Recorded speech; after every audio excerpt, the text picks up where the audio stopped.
배 한 척에 7천억 원, 기존 선박보다 3배나 비쌉니다. 그런데 전 세계 해운사 CEO들이 이 배를 사겠다고 줄을 서고 있습니다. 비싼 데는 이유가 있습니다.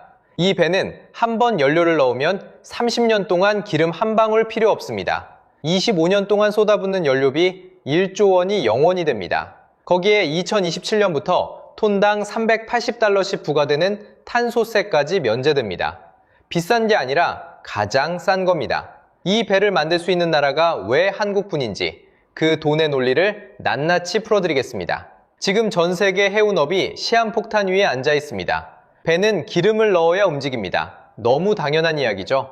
대형 컨테이너선 한 척이 하루에 쓰는 연료비가 수천만 원에서 많게는 1억 원이 넘습니다. 이 배를 25년 동안 운항하면 연료비만 수천억 원에서 1조 원이 들어갑니다. 태평양 한 번 건너는데 연료비만 수십억 원입니다. 그런데 이건 시작일 뿐입니다. 진짜 폭탄은 따로 있습니다. 2023년 7월 IMO 국제해사기구가 결정 하나를 내립니다. 2050년까지 국제해운의 탄소 배출을 완전히 제로로 만들겠다는 겁니다. 그냥 노력 목표가 아닙니다. 2030년까지 최소 20%, 2040년까지 70%, 2050년에는 100% 감축해야 합니다. 이건 선언으로 끝나지 않습니다. 돈으로 압박합니다. 이유는 2024년 1월부터 해운업에 탄소 배출권 거래제를 적용하기 시작했습니다. 탄소를 배출하면 배출권을 사야 합니다. 가격이 톤당 60유로에서 84유로 사이입니다. 2025년 4월에는 IMO가 해운업 역사상 최초로 글로벌 탄소세에 합의합니다. 연료를 만드는 과정부터 배에서 태우는 것까지 전 과정을 따집니다. 기준을 못 맞추면 톤당 380달러가 부과됩니다. 2027년 3월부터 발효됩니다. 해운사 입장에서 계산을 해봅시다. 하루 수천만 원씩 나가는 연료비에 이제 탄소세까지 얹어야 합니다. 25년 동안 배 한 척에 들어가는 총 비용이 얼마가 될지 감이 오십니까? 여기에 한 가지 더 있습니다. 미국이 2025년 4월에 발표한 항만 수수료입니다. 중국에서 건조한 선박이 미국 항만에 들어오면 한 번에 최대 150만 달러를 내야 합니다. 우리 돈으로 약 20억 원입니다. 입항할 때마다 말입니다. 무역 장벽까지 겹치는 겁니다. 정리하면 이렇습니다.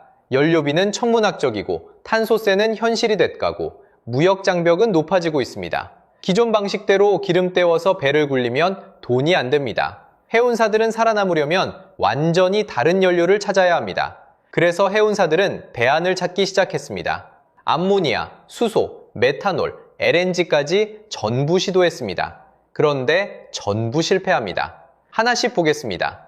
암모니아는 태울 때 탄소가 나오지 않습니다. 이론적으로는 완벽해 보입니다. 그런데 현실에서 쓰려고 하면 치명적인 문제가 터집니다. 암모니아는 에너지 밀도가 낮습니다. 쉽게 말해서 같은 거리를 항해하려면 기존 연료보다 3배에서 4배 더 많은 양을 실어야 합니다. 연료 탱크가 3배로 커진다는 건 그만큼 화물을 실을 공간이 줄어든다는 뜻입니다. 실제로 화물 적재 공간이 10%에서 15%까지 감소합니다. 비유를 하나 들어볼게요. 택시 트렁크에 가스통을 가득 싣느라 정작 손님 짐을 못 싣는 꼴입니다. 배는 화물을 실어 나르는 게 사업입니다. 연료를 바꿨더니 실을 수 있는 짐이 줄어드는 겁니다. 수익이 깎이는 배를 누가 사겠습니까? 여기서 끝이 아닙니다. 암모니아도 깨끗하게 만들려면 돈이 듭니다. 재생에너지로 생산하는 그린 암모니아의 생산비는 화석연료로 만드는 것의 3배에서 4배입니다. 탄소를 줄이려고 연료를 바꿨는데 연료비가 오히려 3배로 뛰는 겁니다. 화물칸도 줄고 연료비도 3배. 사업자 입장에서는 답이 안 나옵니다. 그러면 수소나 메탄올은 어떨까요?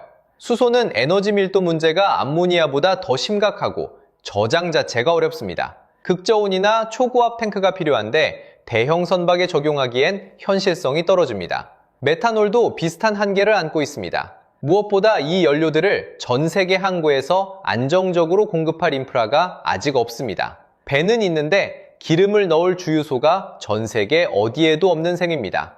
마지막 희망이 LNG였습니다. LNG로 가는 배는 이미 있으니까요. 하지만 LNG도 결국 탄소를 배출합니다. 디젤보다는 적지만 탄소 감축 효과가 제한적인 데다 운항 중에 메탄이 새어나오는 문제까지 있습니다. IMO가 정한 2050년 넷제로 기준을 절대 통과할 수 없습니다. 정리하면 이렇습니다. 암모니아는 화물칸을 잡아먹고 생산비가 3배입니다. 수소와 메탄올은 인프라가 없습니다. LNG는 2050년 기준을 맞추지 못합니다. 현재 존재하는 대체 연료 중에서 넷제로를 달성할 수 있는 건 하나도 없습니다. 대안이 전부 막혔습니다. 이대로면 해운업은 탄소세 폭탄을 맞거나 규제에 짓눌려 사업을 접어야 합니다. 그런데 딱 하나, 이 모든 조건을 한 번에 해결하는 에너지가 있습니다. 원자력입니다. 지금 이 말 듣고 불안해지신 분 계실 겁니다. 원자력이라고 하면 뭐가 떠오르세요? 위험하다. 맞습니다. 체르노빌, 후쿠시마. 그래서 지금까지 상선에는 원자력을 쓰지 않았습니다. 그런데 기술이 바뀌었습니다. 지금 이야기하는 건 기존 원자력 발전소에 쓰이던 그 거대한 원자로가 아닙니다. SMR이라고 합니다. 소형 모듈 원자로. 기존 원자로의 10분의 1 크기에 출력 300메가와트 이하. 쉽게 말하면 건물 하나를 가득 채우던 원자로를 컨테이너 크기로 줄인 겁니다. 크기만 줄인 게 아닙니다. 안전 구조 자체가 달라졌습니다. 기존 원자로는 냉각이 멈추면 노심이 녹아내리는 위험이 있습니다. 체르노빌에서는 제어 불능의 핵 분열 폭주가, 후쿠시마에서는 전원 상실로 냉각 시스템이 완전히 멈춘 것이 원인이었습니다. 그런데 용융염 원자로, MSR이라는 방식은 완전히 다릅니다. 압력밥솥과 소금 냄비의 차이입니다. 기존 원자로는 고압으로 에너지를 만드니까 터질 위험이 있습니다. 용융염 원자로는 대기압에서 작동합니다. 폭발 자체가 구조적으로 불가능합니다. 게다가 사고가 나면 용융염이 굳어서 방사성 물질을 스스로 가둡니다. 전기가 끊겨도 자연대류로 알아서 냉각됩니다. 후쿠시마처럼 전원이 상실돼도 안전한 겁니다. 자, 안전 문제는 이 정도면 됐습니다. 이제 돈 이야기를 하겠습니다. 여기서부터가 진짜입니다. 우라늄 1g이 핵분열하면 석탄 3톤과 같은 에너지를 냅니다. 손톱 위에 올려놓을 양이 석탄 3톤입니다. 이 압도적인 에너지 밀도 덕분에 한 번 연료를 장전하면 25년에서 30년 동안 운항할 수 있습니다. 기름 한 방울 필요 없습니다. 이제 진짜 핵심입니다. 해운사 입장에서 총 비용을 계산해 보겠습니다. 배를 살 때 가격표만 보면 안 됩니다. 25년 동안 얼마가 드느냐를 봐야 합니다. 기존 디젤 컨테이너선부터 보겠습니다. 배를 만드는데 건조비가 약 2천억 원에서 2,700억 원 듭니다. 여기서 끝이 아닙니다. 이 배를 25년 동안 운항하면 연료비가 수천억 원에서 1조 원 들어갑니다. 하루에 수천만 원씩 기름값을 내야 합니다. 거기에 2027년부터 탄소세가 붙습니다. 미달시 톤당 380달러. 25년 동안 탄소세만 수천억 원입니다. 정리하면 이렇습니다. 건조비 2천억 원, 연료비 1조 원, 탄소세 수천억 원. 이 배 한 척을 25년 동안 굴리는 총 비용이 1조 5천억 원을 넘깁니다. 이번에는 SMR 선박입니다. 건조비가 약 7천억 원입니다. 기존 선박의 3배입니다. 비쌉니다. 그런데 연료비가 얼마일까요? 0원입니다. 한 번 장전하면 25년을 갑니다. 탄소세는요? 역시 0원입니다. 탄소를 배출하지 않으니까 탄소세를 낼 이유가 없습니다. 다시 정리하겠습니다. 건조비 7천억 원, 연료비 0원, 탄소세 0원, 총 비용 7천억 원입니다. 3배 비싼 배가 총 비용으로 보면 절반도 안 됩니다. 이걸 한마디로 비유하면 이렇습니다. 기존 디젤 선박은 월세입니다.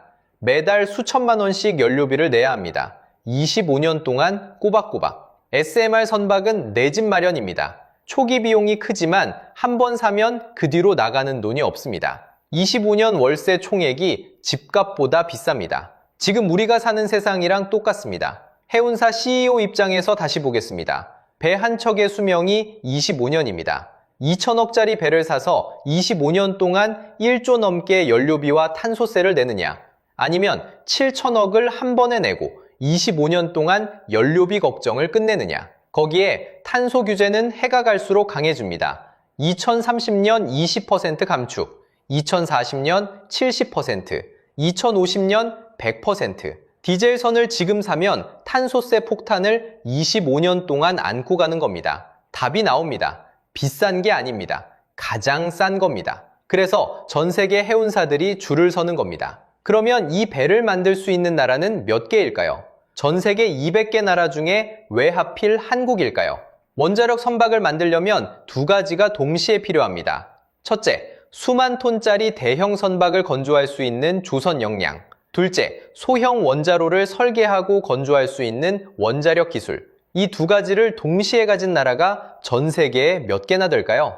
하나씩 따져보겠습니다. 먼저 중국입니다. 물량으로는 압도적입니다. 2024년 조선 수주 점유율 71%로 세계 1위입니다. 그런데 문제가 있습니다. 고부가가치 선박, 품질이 따라오지 못합니다. 실제로 중국 후동중화 조선소에서 건조한 LNG 운반선 세시 칭따오호가 호주에서 6개월간 입항이 금지당했습니다. LNG 운반선조차 이런데 원자로를 탑재한 선박을 중국에 맡길 해운사가 있을까요? 여기에 미국의 견제까지 겹칩니다. 중국에서 건조된 선박이 미국 항만에 들어가려면 최대 150만 달러의 수수료를 내야 합니다. 배 한 척이 항구에 한 번 들어갈 때마다 20억 원입니다. 중국, 탈락합니다. 다음은 일본입니다. 일본은 한때 세계 1위 조선 강국이었습니다. 하지만 이미 한국과 중국의 시장을 내줬고 고부가가치 선박 수주 경쟁력이 크게 약해졌습니다. 결정적으로 원자력 문제가 있습니다. 2011년 후쿠시마 사고 이후 일본 사회에서 원자력에 대한 수용성이 급격히 떨어졌습니다. 육상원전도 재가동이 논란인 나라에서 원자로를 배에 실어 바다 위에 띄운다? 사회적으로 불가능에 가깝습니다. 일본, 탈락합니다. 그러면 미국은 어떨까요? 원자력 기술 하나만 놓고 보면 미국이 세계 최고입니다. 테라파워, 뉴스케일 같은 차세대 SMR 기업들이 있습니다. 그런데 배를 못 만듭니다. 미국의 상업조선업은 사실상 붕괴된 상태입니다. 설계 기술은 있어도 수만 톤짜리 대형 선박을 찍어내 조선소가 없습니다. 미국, 탈락합니다. 유럽도 마찬가지입니다. 유럽의 조선 산업은 이미 오래전에 축소되었고 비용 경쟁력이 없습니다. 유럽, 탈락합니다. 중국은 품질과 제재 문제로 탈락, 일본은 원자력 수용성 문제로 탈락, 미국은 조선 역량 부재로 탈락, 유럽은 산업 자체가 축소되어 탈락. 남는 건 한국뿐입니다. 한국은 LNG 운반선 세계시장 점유율 86.5%를 차지하고 있습니다. 가장 짓기 어렵고 가장 비싸고 가장 높은 기술이 필요한 선박을 전 세계에서 거의 독점하고 있다는 뜻입니다. 동시에 원전 24기를 반세기 가까이 중대사고 없이 운영해온 나라입니다. UAE 바라카 원전도 한국이 지었습니다. 1400메가와트급 원자로 4기, 총 5.6기가와트 규모를 2024년 9월 전부 상업운전에 성공시켰습니다. 대형 선박을 만드는 기술과 원자로를 만드는 기술, 이 둘을 동시에 가진 나라는 지구상에 한국밖에 없습니다. 그리고 한국 조선 빅3는 이미 움직이고 있습니다. 각자 전혀 다른 전략으로요. HD현대가 가장 공격적입니다. 2022년 빌 게이츠의 테라파워에 3천만 달러를 투자했습니다. 그리고 2025년 9월 16,000 TEU급 원자력 컨테이너선 설계로 ABS 기본 인증을 받았습니다. 기본 인증이라는 건 국제 선급기관에서 이 설계대로 만들어도 된다는 허가를 받았다는 뜻입니다. 설계도면 단계를 통과한 겁니다. 여기서 끝이 아닙니다. 2024년 3월에는 해상원자력 에너지 협의기구, 줄여서 네모를 만들었습니다.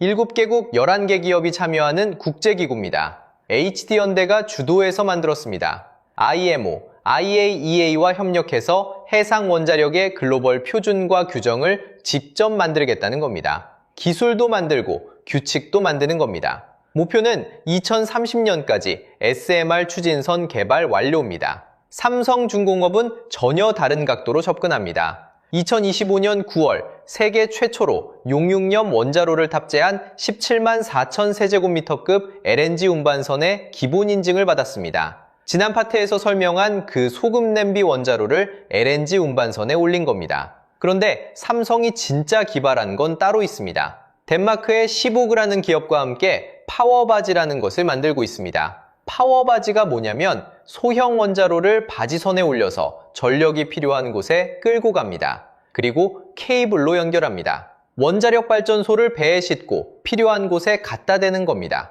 떠다니는 원전입니다. 전기가 부족한 섬이나 개발도상국 해안도시에 원자로 여러 기를 탑재한 바지선 한 척만 되면 그 지역 전체에 전기를 공급할 수 있습니다. 배를 움직이는 것을 넘어서 배 자체가 발전소가 되는 겁니다. 하나오션은 미국 시장을 직접 뚫고 있습니다. 2024년 미국 필라델피아에 필리 조선소를 인수했습니다. 그리고 이 조선소에 50억 달러를 투자하겠다고 발표했습니다. 건조 능력을 연간 한두 척에서 20척으로 키우겠다는 계획입니다. 미국에는 존스법이라는 게 있습니다. 미국 내한 노선의 선박은 반드시 미국에서 건조해야 한다는 법입니다. 한화는 미국 안에 조선소를 가짐으로써 이 시장에 들어갈 수 있게 되었습니다. 동시에 한국전력기술과 함께 반디 60이라는 해양용 SMR을 개발하고 있습니다. 열출력 200메가와트급 소형 원자로입니다. 정리하겠습니다. HD현대는 기술과 국제규칙을 동시에 선점하는 전략, 삼성중공업은 세계 최초 인증과 떠다니는 원전이라는 발상의 전환, 하나오션은 미국 시장에 직접 들어가서 생산기지를 확보하는 전략, 세 회사가 각각 완전히 다른 방향에서 원자력 해양 시대를 준비하고 있습니다. 그런데 한 가지, 아직 넘어야 할 산이 있습니다. 여기까지 들으시면 이런 생각이 드실 겁니다. 너무 좋은 얘기만 한 거 아니냐고. 맞습니다. 솔직하게 남은 과제도 짚어야 합니다. 첫 번째, 항만 입항 문제입니다. 원자력 선박이 아무리 좋아도 항구에 들어갈 수 없으면 소용없습니다. 현재 세계 각국의 항만에는 원자력 추진 상선의 입항을 허가하는 규정 자체가 없습니다. 나라마다 개별 협상이 필요합니다. 특히 탱커나 벌크선처럼 항로가 수시로 바뀌는 배는 입항 허용 항만을 일일이 확인해야 하니까 사실상 영업이 곤란합니다. 그래서 업계에서는 한국에서 미국, 유럽으로 이어지는 전기 컨테이너 노선이 상용화 초기에 가장 적합한 형태로 보고 있습니다. 정해진 항로에 정해진 항구만 오가니까 입항 허가를 받기가 수월합니다. 두 번째, 시간입니다. 지금 기술 개발이 약 50% 진행된 상태입니다. HD현대는 2030년까지 SMR 추진선 개발 완료를 목표로 하고 있고 한국원자력연구원도 2030년 12월까지 원자력 선박 및 MSR 인증과 기술 개발을 끝내겠다는 계획입니다. 하지만 개발 완료가 곧 상용화는 아닙니다. 실제로 바다 위에 이 배가 떠다니려면 2030년대 중반은 돼야 합니다. 육상에서 쓰는 한국형 소형 원자로 ISMR도 상용화 목표가 2035년에서 2036년입니다. 땅 위에서도 아직인데 바다 위는 더 걸릴 수 있습니다. 세 번째, 규제 프레임워크입니다.